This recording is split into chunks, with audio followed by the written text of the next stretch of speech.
Ya, baik. Semuanya, maaf saya nggak bisa hadir secara luring ya, karena harus bertugas di UI Depok dulu. Dan ini kita waktunya nanti jam 1 ada kuliah lagi ya, betul ya. Kita coba dibuat efektif saja kuliahnya. Jadi semuanya perkenalkan, saya Prasandia, biasa dipanggil Pak Sandi dari Departemen Fisiologi dan Biofisika Kedokteran. Dan untuk pertemuan ini saya diminta untuk menyampaikan kuliah bioteknologi, topiknya biosensor. Nah, kuliah biosensor ini untuk membuka wawasan dari mahasiswa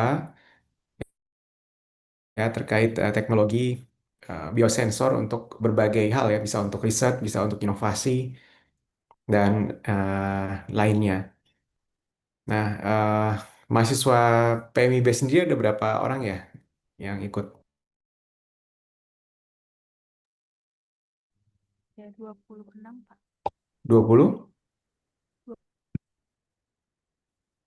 Ini sudah gabung semua?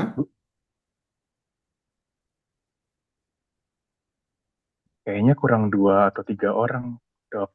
Oh gitu. Totalnya 20. Iya. Ya sudah, oke. Baik, kita uh, optimalkan saja ya dengan waktu yang ada. Baik, saya yakin di sini bidangnya multidisiplin ya. Mungkin ada yang dari kedokteran, ada yang dari biologi, ada yang dari mana lagi? Ada yang dari fisioterapi mungkin, dari kimia, ada. Ada yang dari bidang berbeda lagi yang belum disebut.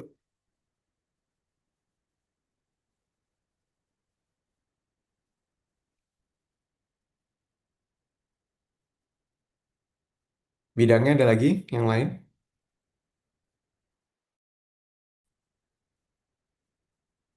Udah nggak ada ya?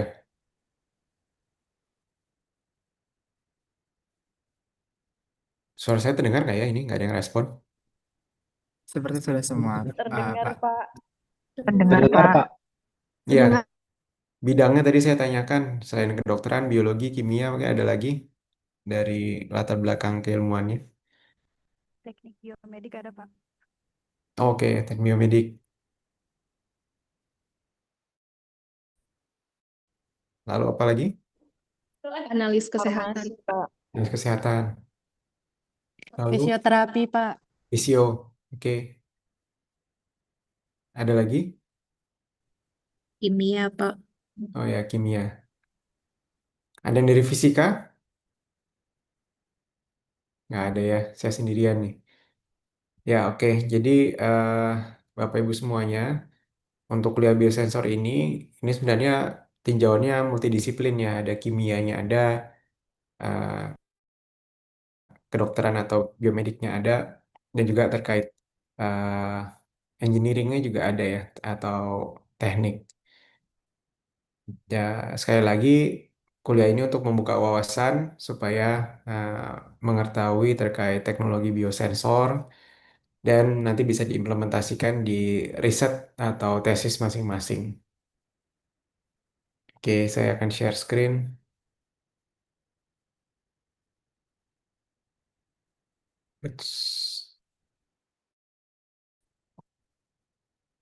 Sudah terlihat ya? Belum, Pak. Belum? Nah, Belum Pak. terlihat, Bapak. Pak. Belum. Belum terlihat, Pak. kalau sekarang Oh iya, sudah. sudah. Sekarang sudah terlihat. Sudah. Sudah terlihat. Sudah, Pak. Sudah terlihat. Baik. Oke, jadi eh, kuliahnya kita akan memberikan sedikit pengantar terkait apa itu biosensor, lalu ada biosensor enzimatik dan biosensor imuno. Yang terakhir adalah terkait wearable biosensor yang sudah teknologinya sangat terkini ya, yang bisa kecil dan bisa digunakan seperti smartwatch dan lain-lain. Ya, terkait eh, pengertian, jadi harus ada membedakan dengan jelas apa itu biomedical sensor dan apa itu biosensor. Kalau biomedical sensor, dia suatu sensor yang bisa mengukur apa namanya eh, sinyal-sinyal biomedis yang ada di tubuh ya, gitu. Nah, contohnya adalah seperti ini, bisa untuk mengukur biopotensial, ini kan EXG ya, EMG, EEG, EKG, ya. Lalu physical sensor maupun chemical sensor. Ini yang diukur dari tubuh kita. Itu yang disebut biomedical sensor. Sedangkan biosensor itu adalah sensor yang menggunakan komponen makhluk hidup. Gitu. Jadi komponen makhluk hidup ini adalah detektornya. Ini kuncinya ya. Kata kuncinya, biosensor itu menggunakan komponen makhluk hidup sebagai detektor yang bisa dalam bentuk enzim, antibodi, reseptor, dan lain-lain untuk mendeteksi sesuatu.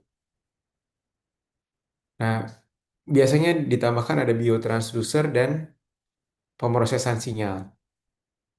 Oke. Nah, bentuknya seperti ini skematiknya, bahwa ada sesuatu yang di-sense atau di apa, deteksi, lalu ini bioreseptornya yang menjadi kunci dari biosensor, lalu ada transducer, dan kemudian sinyal listrik yang akan diolah. Nah, sekarang kita lihat sesuatu yang kita sense di sini itu tidak melulu harus biologis, bisa juga non-biologis seperti dari lingkungan. Oke. Nah, kata kunci dari biosensor adalah sebenarnya si reseptornya ini. Reseptornya adalah bioreseptor. Bisa asam nukleat, bisa sel, antibodi, enzim, ya. Nah, luarannya bisa sesuatu yang bisa diukur, bisa juga sesuatu yang harus diubah lagi. Kalau butuh transducer, artinya luaran dari reseptor ini butuh diubah lagi menjadi sesuatu besaran yang bisa diukur. Nah, ini yang disebut pengukuran langsung dan tidak langsung. Kalau langsung dari reseptor keluar sesuatu yang bisa langsung diukur atau diamati. Tapi kalau luaran dari reseptornya sesuatu yang butuh diubah lagi ke besaran yang lain, itu artinya dia tidak langsung. Cukup clear ya? Baik, selanjutnya kita lihat satu persatu bagian reseptor tadi kita sebut. Kuncinya adalah di sini. Biosensor itu punya bioreseptor. Dia bisa enzim, mikroba, organel, sel, jaringan, antibodi, asam nukleat. Ini semuanya adalah komponen makhluk hidup ya. Yang kemudian transducer, kalau misalnya luarannya ternyata butuh diubah lagi, nah transducer itu bisa macam-macam, bisa elektrokimia, optik, thermal, magnetik, akustik, kalorimetrik, piezoelektrik, dan seterusnya. Oke. Nah, untuk bioreseptor tadi yang menjadi kata kunci dari biosensor, ya dia bisa yang utama paling sering adalah berbasis enzim. Kita tahu enzim ini adalah suatu uh, bioreseptor ya yang merupakan protein tipe oksidase yang bisa memecah sesuatu analit ya, mengkonsum O2, menghasilkan H2O2 dan kemudian menghasilkan lagi nanti elektron.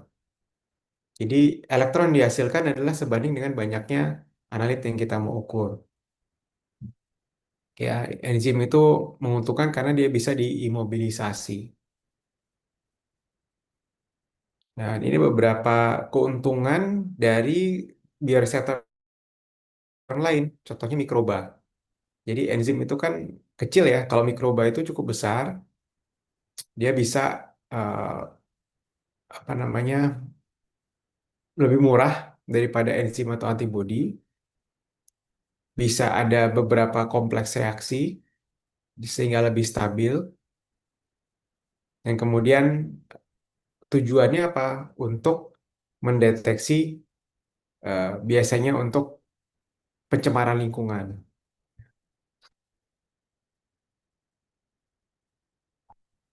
Yang berikutnya organel, ya, dia di dalam sel dan dia contohnya adalah lisosom, kloroplas, mitokondria.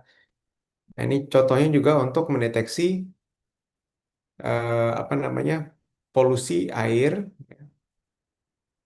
misalnya mitokondria untuk mendeteksi konsentrasi kalsium di air misalnya gitu ya. Itu juga bisa digunakan. Yang lain adalah sel dan jaringan. Jadi karena besar, dia mungkin lebih murah, tapi kekurangannya dia nggak bisa spesifik karena di dalam satu sel atau jaringan tentunya ada banyak sekali, mungkin ada melibatkan enzim beberapa dan lain-lain ya. Jadi tidak spesifik begitu. Sehingga yang paling sering digunakan ada dua, bioreseptor enzim dan bioreseptor antibodi. Karena keduanya cukup spesifik ya terhadap analit tertentu. Ya, nanti kita bahas lagi terkait antibody, dia sangat ini ya spesifik terhadap pasangannya. Nah, limitasinya dia dipengaruhi oleh beberapa parameter seperti pH, temperatur, dan lain-lain.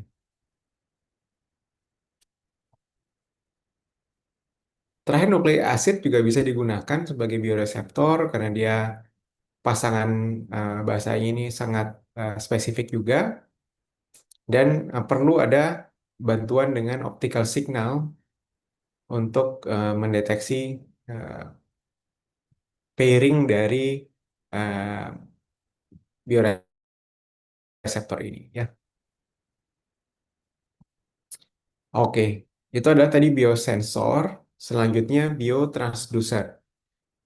Tadi kalau ada kasus di mana luarannya tidak langsung bisa dibaca, maka itu adalah pengukuran tidak langsung. Harus ada biotransducernya dulu. Yang pertama adalah electrochemical. Electrochemical ini bisa konduktometrik, amperometrik, maupun potensiometrik. Ya. Ini tergantung dari eh, kebutuhan luarannya, gitu ya. Kemudian luarannya adalah konduktivitas, luarannya adalah ampere, arus, dan ini luarannya adalah hambatan. Ya, jadi ada tiga elektroda, biasanya ada reference, working, dan counter electrode. Yang berikutnya adalah transducer optik. Nah, dia menggunakan bantuan cahaya atau gelombang elektromagnetik yang lain untuk membuat satu marking perbedaan ya dari satu kondisi ke kondisi lainnya. Contohnya adalah dengan SPR ini, Surface Plasmon Resonance. Nah, untuk beberapa tipe yang lain, ada akustik, termometrik, magnetik, piezoelektrik ini digunakan tapi tidak untuk kebutuhan biomedis. Ya. Ini lebih ke lingkungan. Di sini hanya untuk menunjukkan tipe-tipe biotransducer ada beberapa. Namun tadi yang paling sering digunakan adalah untuk biomedis ya, adalah untuk elektrokimia dan juga optik. Ini beberapa contoh.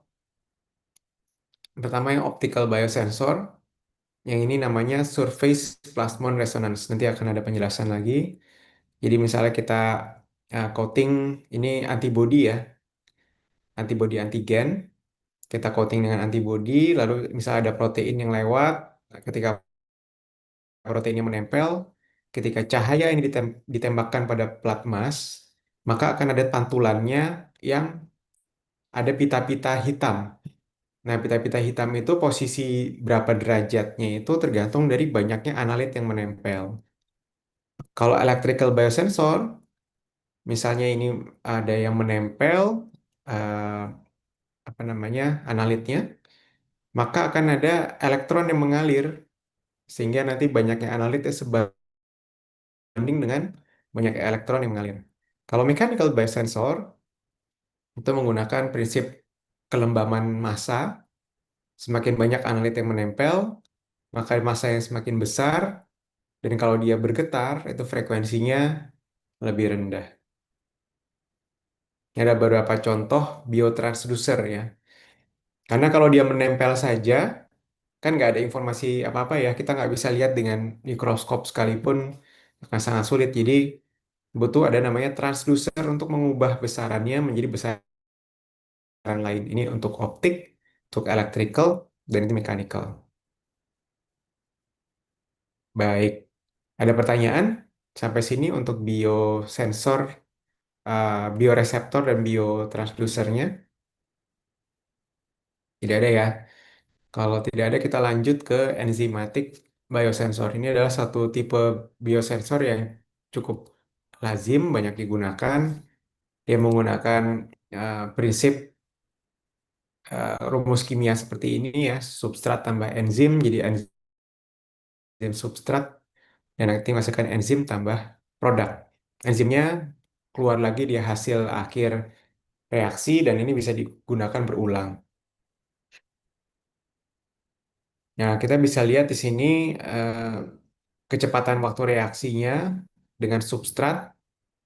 Ya, semakin banyak substrat, maka semakin banyak juga, makin cepat juga ya waktu reaksi. Kemudian di sini ada rumus kimianya. Kalau sudah terjadi reaksi ini, maka akan menggunakan oksigen dan menghasilkan H2O2. Tadi keuntungannya, dia sudah tersedia secara komersil, spesifik, dan dapat digunakan berulang ya. Tapi ada kekurangan, dia dipengaruhi oleh pH, ya, temperatur, dan lain-lain. Contoh yang paling lazim adalah untuk mengukur gula di dalam larutan. Nah, menggunakan enzim glukosa oksidase, maka gula tambah O2 tambah H2O menghasilkan glukonik asid dan H2O2. Itu ya. Nah, H2O2 ini nanti akan pecah menjadi 2H plus O2 dan 2 elektron. Dan elektron ini akan sebanding dengan banyaknya glukosa yang kita mau deteksi. Gitu ya. Jadi substrat tambah O2 ditambah enzim oksidase menghasilkan produk tambah H2O2. H2O2 ini akan dipecah menjadi 2H plus O2 dan 2 elektron. Elektron ini akan sebanding banyaknya dengan banyaknya substrat. Gitu. Jadi kita bisa nanti kalibrasi berapa arus yang masuk itu setara dengan berapa banyak substrat yang kita ingin ukur. Oke. Nah, contoh kasus di biomedik adalah mengukur gula darah ya. Nah, gula darah sama prinsipnya, kita menggunakan enzim glukosa oksidase. Nah, prosesnya adalah kemudian ada apa namanya ferrisianida ya, yang bereaksi dengan glukonik asid untuk menghasilkan ferrosianida. Nah, jadi elektrod dalam test strip ini akan mengukur banyaknya elektronnya dari current yang dihasilkan akibat terbentuknya ferrosianida ini. Ini bentuknya seperti ini ya. Kalau kita masukkan darah di sini, nanti ada membran semipermeable sehingga hanya glukosa yang lewat. Lalu glukosanya akan terjadi reaksi kimia dengan enzim glukosa oksidase dan nanti akan menghasilkan elektron. Elektronnya diterima oleh transducer elektrokimia, kemudian akan dideteksi sebagai arus yang diterima oleh alat. Ya. Nah, di sini kalau kita pecah, apa analitnya adalah media targetnya ya. Analitnya adalah dalam hal ini darah ya. Kemudian semi permeable membrannya untuk menyaring hanya glukosa yang bisa lewat. Detection elemennya di sini adalah enzim glukosa oksidase, lalu ada elektrolit dan transducer untuk mengubah sinyal yang tadi menjadi informasi yang bisa dibaca di mesin.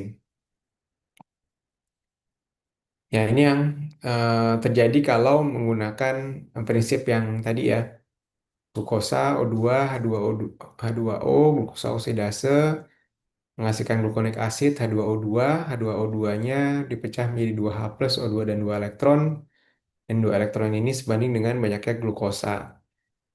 Nah, kalau pada si alatnya sendiri, itu menggunakan ferrisianida gitu ya. Jadi si glukosa tadi dengan ferrisianida akan menghasilkan eh, perumus kimia seperti ini ditambah elektron. Nah, jadi kurang lebih sama terjadi reaksi kimia dan menghasilkan sejumlah elektron yang akan sebanding dengan banyaknya si glukosa yang kita mau deteksi. Nah, sekarang sebagai contoh kasus, kira-kira apa contoh lain dari apa namanya enzim biosensor dan apakah dia kualitatif atau kuantitatif? Silakan.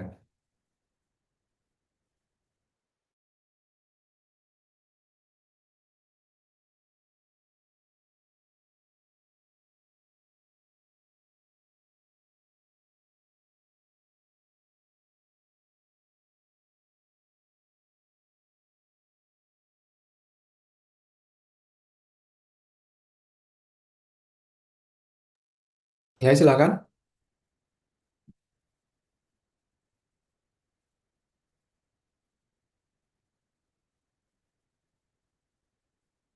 Mohon izin Bapak. Ya, silakan. Ya, Amelia. sebagai contoh misalnya cek kolesterol yang juga pakai alat itu, Pak. Dia kan menggunakan enzim pemecah lemak misalnya untuk mengukur kadar kolesterol dalam darah seperti itu. Ya, betul sekali. Dan dia termasuk kualitatif atau kuantitatif ya? Maaf. Kuantitatif, Bapak. Ya, betul kuantitatif ya. Ya, Sorry nih, kok loncat-loncat. Ya, jadi dia kuantitatif karena luarannya adalah angka ya. Betul, makasih Mbak Amelia. Yang lain mungkin ada lagi yang berbasis enzim apalagi ya? izin Bapak, Ya, izin Pak. Eh, silakan. untuk eh, ya, eh, biosensor untuk tes kehamilan, Pak. Nah, kalau kehamilan itu menggunakan enzim atau menggunakan antibodi? Nah, antibodi antigen. Antibodi antigen seperti itu. Iya. Jadi bukan termasuk yang enzimatik. Ya, kalau enzimatik itu tadi gula darah, kolesterol, apalagi ya? Yang biasanya dicek di apa namanya pemeriksaan-pemeriksaan itu. Izin Asam Bapak, asam urat, urat Pak. Bapak. Asam Biosensor urat, laktat, asam urat. asam urat, laktat ya.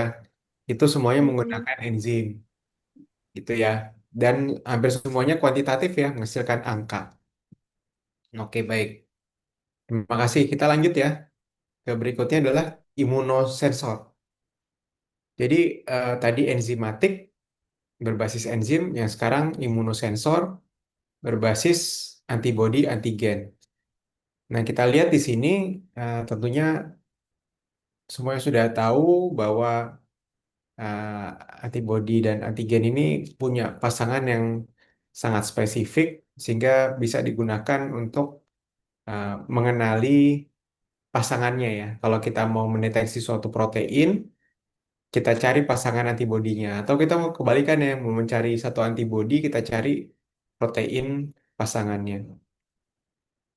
Nah, kita juga yang paling umum adalah ELISA, Enzyme Linked Immunosorbent Assay. Walaupun dia menggunakan enzim, tapi yang utamanya adalah ada pasangan antibodi antigen untuk deteksi dan kuantifikasi gitu. Jadi di sana ada eh, tipe ELISA yang ini macam-macam ya. Ada yang direct, indirect, ada yang simple, ada yang sandwich, ada yang kompetitif. Sudah praktikum ELISA semuanya? Sudah, Sudah, Pak. Bapak. Sudah ya? Belum, Pak. Nah, Ada yang belum sih, Sudah, belum, Pak. belum. sudah. Wow. Wow. Ada yang belum, Pak. Kalau yang sudah mungkin bisa jelaskan apa bedanya direct, indirect, simple, sandwich, kompetitif? Atau kemarin ketika praktikum pakai yang mana nih?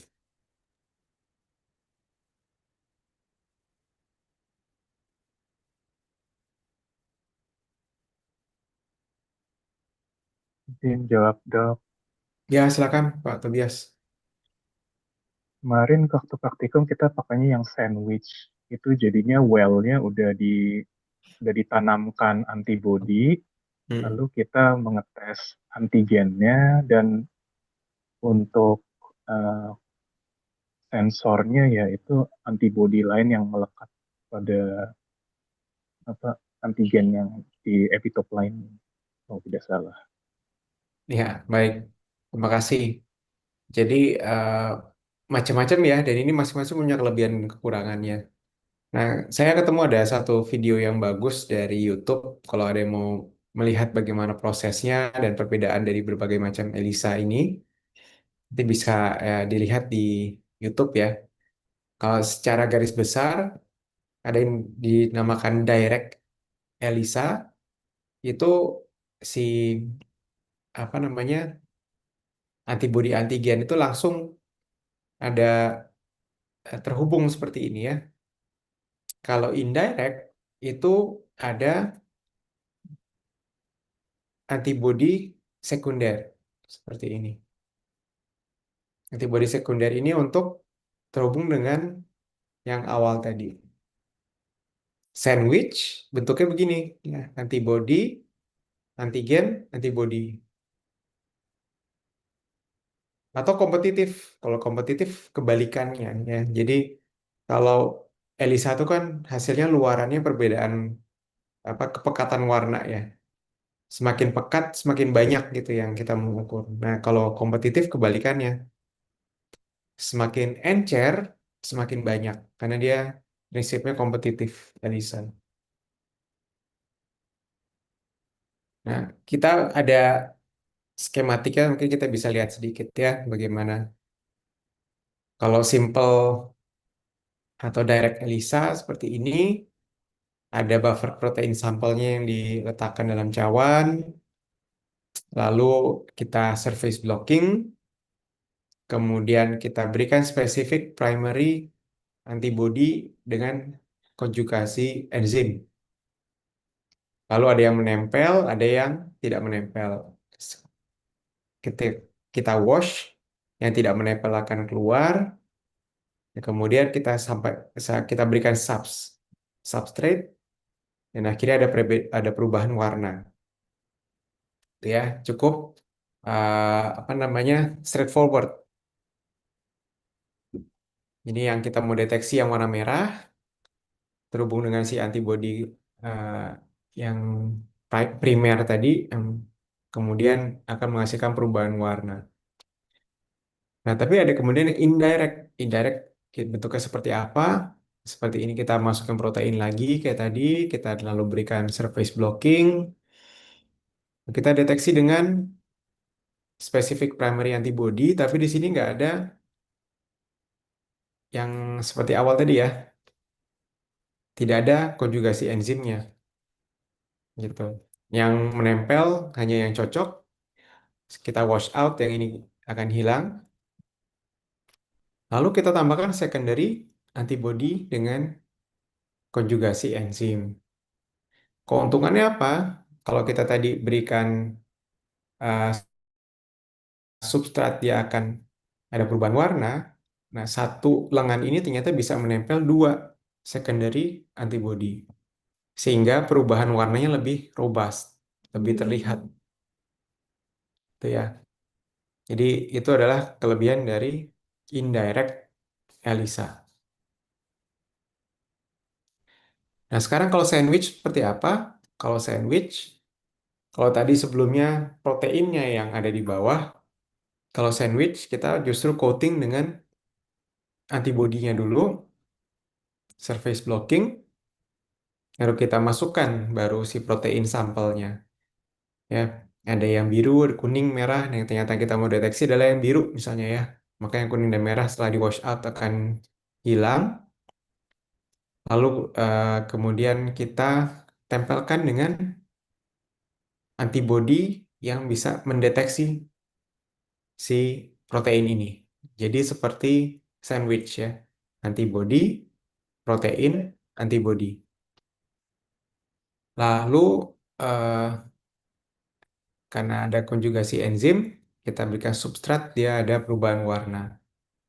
Sama dengan sebelumnya, kalau kita bikin yang eh, apa namanya indirect ya, maka dia bisa dua lengan seperti ini. Jadi ada secondary antibody yang bisa menempel pada primary antibody yang menempel pada protein. Jadi warnanya bisa lebih robust. Oke ya, itu yang tadi sandwich Elisa. Kalau yang kompetitif, ini justru si proteinnya kita mix langsung dengan antibody gitu. Yang kita deteksi ternyata bukan si protein ini. Yang kita deteksi justru si antibody yang tidak menempel. Kalau kita masukkan antibody, dia pasti akan menempel pada protein yang berpasangan, ya. Lalu kita masukkan ke dalam cawan ini. Sehingga sisa antibody yang tidak menempel tadi itu yang baru menempel pada antigen coated well ini. Oke. Lalu di wash, lalu ada secondary coupled secondary antibody, ada substrat dan ada perubahan warna. Nah, kalau kita lihat berarti si antibody yang tidak menempel itu berbanding terbalik dengan banyaknya protein yang kita mau deteksi, gitu ya. Makanya kompetitif ELISA itu berbanding terbalik. Semakin sedikit protein yang kita mau deteksi, semakin besar perubahan warnanya, semakin pekat. Kebalikannya, semakin banyak antibody yang kita mau deteksi, dia akan semakin encer. Bukan encer, semakin transparan ya, semakin tidak ada perubahan warna. Begitu terkait ELISA. Semoga lebih jelas ya. Nah, sekarang kalau ELISA itu kan kita butuh kuantifikasi dengan satu alat yang namanya spektrofotometri. Nah, dia bisa mendeteksi seberapa pekat perubahan warnanya, gitu ya. Karena kita bisa lihat ini pekat, agak pekat, ini paling pekat, tapi kan nggak ada kuantifikasinya. Kuantifikasinya adalah dengan menggunakan spektrofotometri ini. Ya, nah spektrofotometri ini adalah termasuk transducer optik karena dia membantu.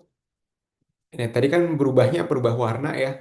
Nah, perubahan warna ini belum bisa dikuantifikasi sehingga kita butuh dengan transducer optik spektrofotometri. Gitu. Baik, yang berikutnya adalah surface plasmon resonance. Yang tadi saya sempat sebutkan, prinsip kerjanya adalah plat emas ditembakkan satu sumber cahaya laser. Ya. Kemudian nanti akan ada namanya gelombang plasmon yang merambat pada plat emas ini. Ketika plat emas ini di sisi lainnya ditempel, di coating dengan antibodi, dan ada penempelan protein atau antigen, kalau ada penempelan ini maka sudut pantulnya ini akan berubah. Ya, nah ini yang sebagai gambaran ada sumber cahaya, pantulan. Nah, pita hitamnya ini akan berubah derajatnya. Ini contoh seperti ini. Kalau ada cairan yang kita berikan analit, ketika analitnya banyak menempel pada antibodi, maka dia berubah dari posisi 1 ke posisi 2. Nanti ketika sudah habis analitnya, maka kembali ke posisi 1 lagi. Jadi kita lihat ini bisa live ya, atau real time. Kita bisa mengukur banyaknya antigen atau protein secara real time. Begitu, dengan SPR ini. Oke, ya ini eh, salah satu contoh ya dari penelitian S3 yang menghasilkan deteksi leptospirosis ya, menggunakan antibodi sebagai biomarker. Nah, semoga Bapak Ibu di sini terinspirasi untuk membuat penelitian ini sudah berhasil dipublikasi ilmiah. Oke, Bapak Ibu, silakan. Apakah bisa memberikan contoh lain yang menggunakan biosensor tipe imunosensor dan apakah kualitatif atau kuantitatif? Tadi ada yang menyebutkan tes kehamilan ya. Nah, tes kehamilan itu yang mana? Kualitatif atau kuantitatif?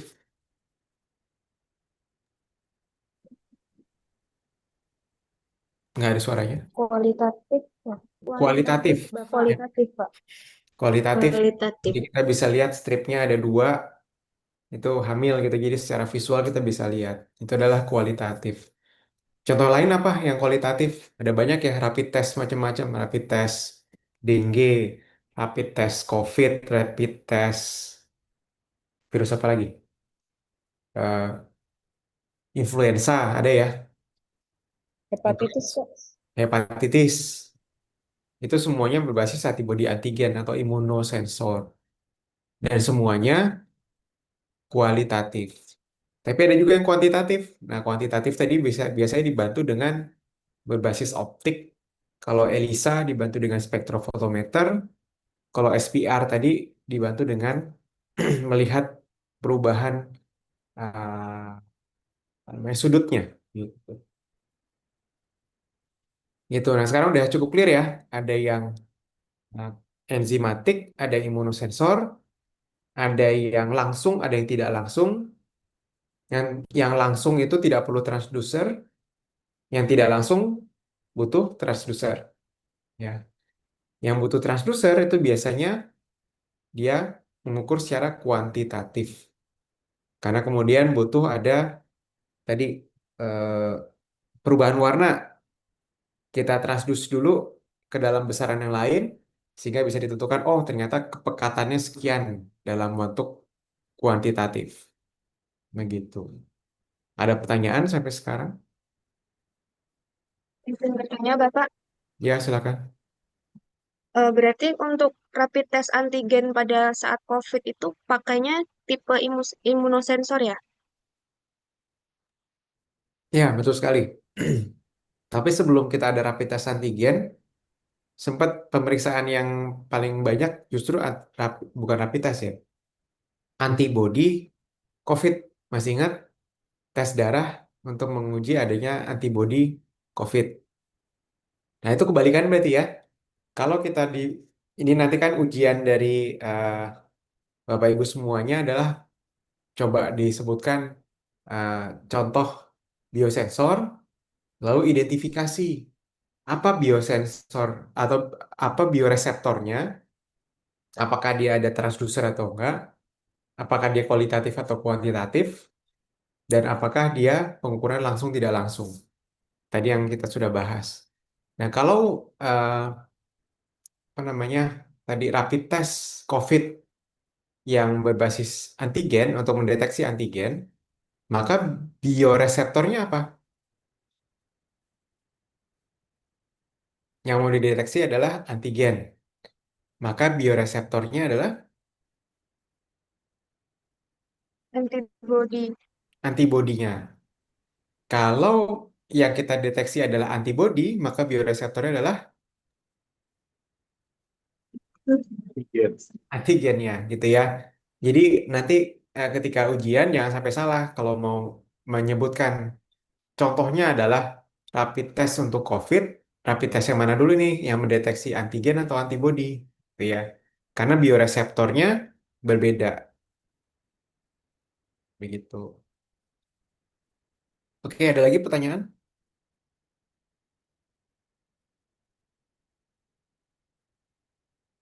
Sudah cukup jelas? Nah, ini yang terakhir adalah terkait wearable biosensor. Kalau tadi biosensornya mungkin kelihatan besar-besar ya. Tapi sekarang biosensornya itu sudah dipadatkan, dibuat kompak, sehingga bisa digunakan sehari-hari.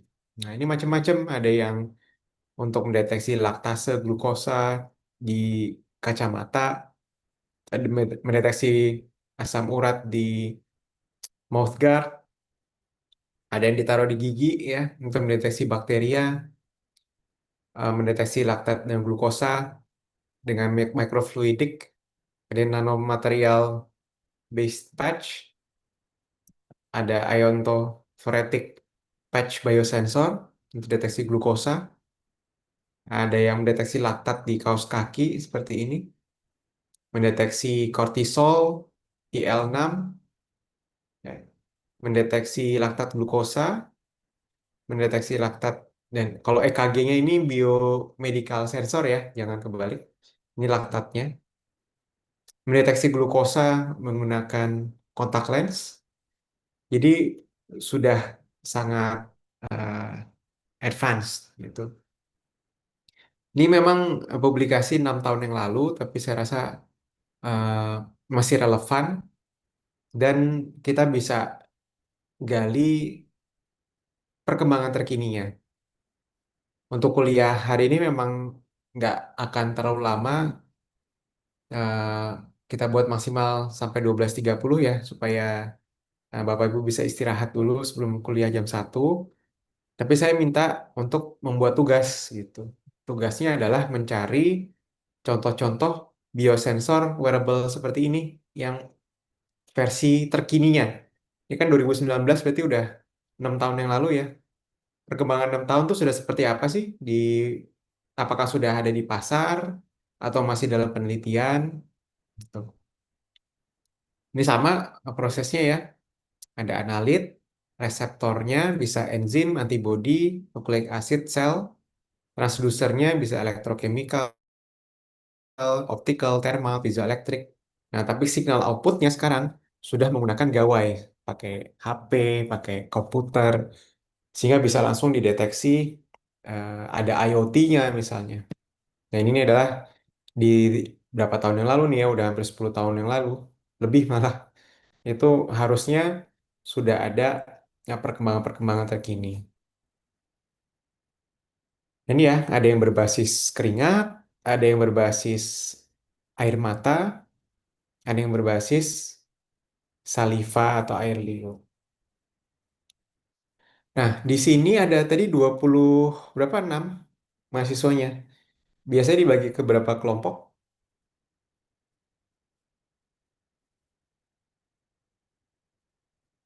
Bisa dibantu? Biasanya ada beberapa tugas yang memang sudah dibagi beberapa kelompok begitu, Bapak. Ya, Misalnya berapa? untuk bioteknologi kemarin juga ada tugas dibagi menjadi 6, 6, 4 Hah? kelompok, 4 ya? Kalau 6 banyak sekali. eh 5 kelompok, Bapak. 5, Sudah betul. ada kelompoknya. Sudah ada kelompok ya? Iya, Oke. Baik, 5 kelompok. iya. Saya minta tolong dibagi 5 kelompok. Nanti masing-masing membuat tugasnya sebagai berikut ya.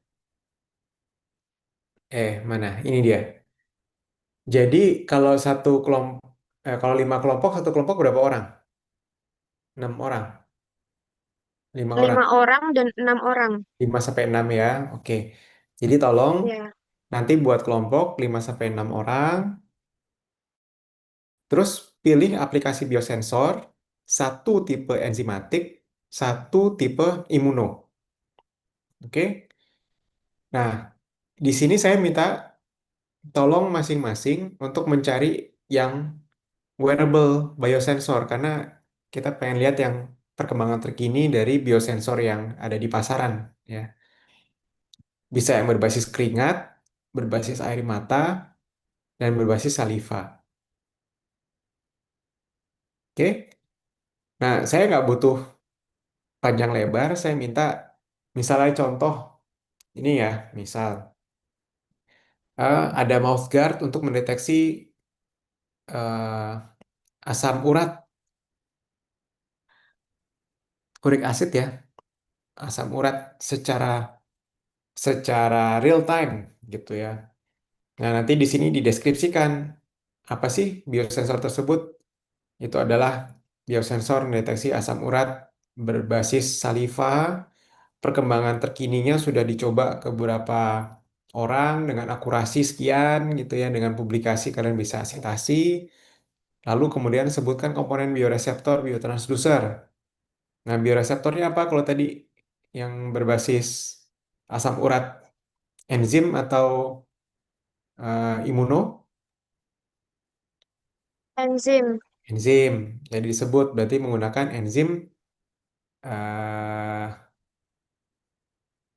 apa? Nanti coba ya, enzim dicek ya. Menggunakan enzim, lalu kemudian besarannya apa yang diukur? Kualitatif atau kuantitatif? Nah, tentunya kuantitatif ya. Kemudian kalau pengukurannya kuantitatif dan butuh transducer, ya, maka dia pengukurannya tidak langsung. Tapi kalau tadi yang rapid test itu pengukurannya adalah langsung. Jadi luarannya langsung bisa kita baca, oh 2 garis gitu ya, dia hamil atau dia sakit gitu ya. Dan kemudian tolong dibuatkan bagan skema cara kerja dari alat tersebut. Nah, saya minta dari 5 kelompok, kan masing-masing 2 ya, satu enzimatik, satu imuno. Saya minta tolong untuk ketua kelasnya bisa mengatur, jangan sama gitu. Misalnya tadi ada yang mouth guard untuk deteksi asam urat. Nanti muncul di kelompok satu, kelompok 3, kelompok 5, sama aja gitu ya. Jadi jangan sama. Jadi silakan nanti bisa diatur. Berarti ada 5 tipe enzimatik untuk 5 kelompok, 5 tipe imunosensor untuk 5 kelompok. Silakan bisa didiskusikan, jangan sama. Terus nanti dibuat di dalam bentuk Google Slide gitu. Jadi nanti ketua kelasnya bisa menyampaikan email ke saya. Saya sampaikan alamat email saya.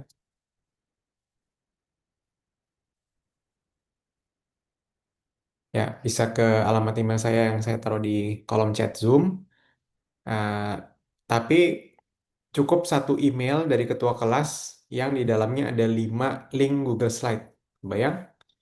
Kelompok satu, kelompok 2, kelompok 3, kelompok 4, kelompok 5, masing-masing punya linknya masing-masing. Oke? Itu PR-nya. Saya kasih waktu 1 minggu cukup?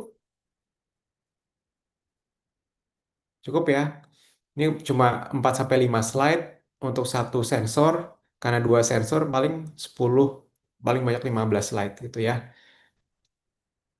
Nah, itu menjadi latihan sebelum nanti Bapak Ibu ujian. Jadi ujiannya kurang lebih mirip seperti ini gitu ya. Menyebutkan tipe apa contoh, nanti tipenya, terus dideteksi, diidentifikasi untuk masing-masing parameter ini. Oke ya. Nah, satu lagi tambahan. Karena setiap kelompok perlu mengkritisi satu sama lain, saya minta tolong ada oponennya. Apa itu oponen? Oponen itu tugasnya memberikan pertanyaan ke kelompok satunya lagi. Jadi saya kasih kasih eh, 2 kali pengumpulan berarti ya.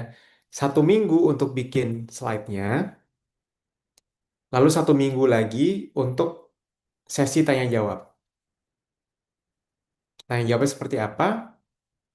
Nah ini, kelompok oponen memberikan pertanyaan ke kelompok satunya lagi. Nah oponennya adalah tambah satu aja. Misalnya kelompok satu, oponennya kelompok 2. Kelompok 2, oponen kelompok 3. Seterusnya ya. Nanti kelompok 5, oponen kelompok 1. Nah, kelompok 1 nanti memberikan pertanyaan kepada Google Slide-nya kelompok 5. Silakan dikritisi. Misalnya, ya apa ya, ada yang kurang jelas, ada yang ini, atau besaran yang diukur, atau apapun, silakan bisa ditanyakan. Nah, ini nanti akan dijawab oleh kelompok yang bersangkutan, ya. Nanti kelompok 1 juga ditanya oleh kelompok 2, gitu ya. Ya, seterusnya. Jadi ada 10 slide di depan untuk materi dari masing-masing kelompok, dan di belakang tolong dibuat slide eh, 2 saja pertanyaannya. 2 saja pertanyaan dari kelompok oponen yang pertanyaannya apa, di bawahnya jawaban dari kelompok yang bersangkutan. Gitu. Itu jadi satu penilaian keaktifan diskusi dari eh, topik biosensor ini.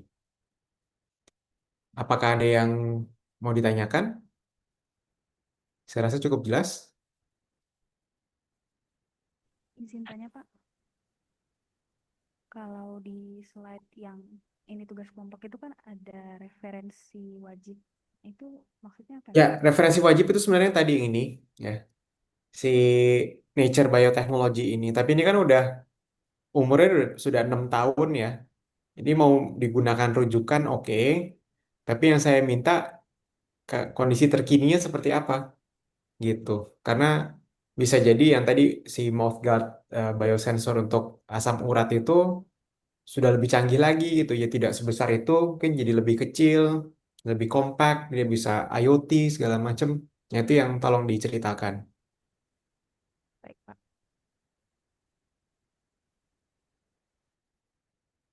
Jelas ya tugasnya. Jadi untuk tanggalnya eh, sekarang tanggal 15, berarti tolong tanggal 22 disampaikan email ke saya yang isinya adalah 10 slide penjelasan ini. Nah, setelah itu bisa ada sesi kalian memberikan pertanyaan dan harus menjawab yang dikumpulkan seminggu lagi di tanggal 29. Oke? 15 untuk kelompok ini, 29 untuk pertanyaan dan jawaban. Clear ya? Baik. Sudah 12.30. Kalau tidak ada pertanyaan, kita bisa tutup kelasnya supaya kalian bisa istirahat. Tidak ada? Baik. Kalau tidak ada, semoga sharing hari ini bermanfaat, minimal untuk membuka wawasan mahasiswa terkait biosensor. Dan kalau misalnya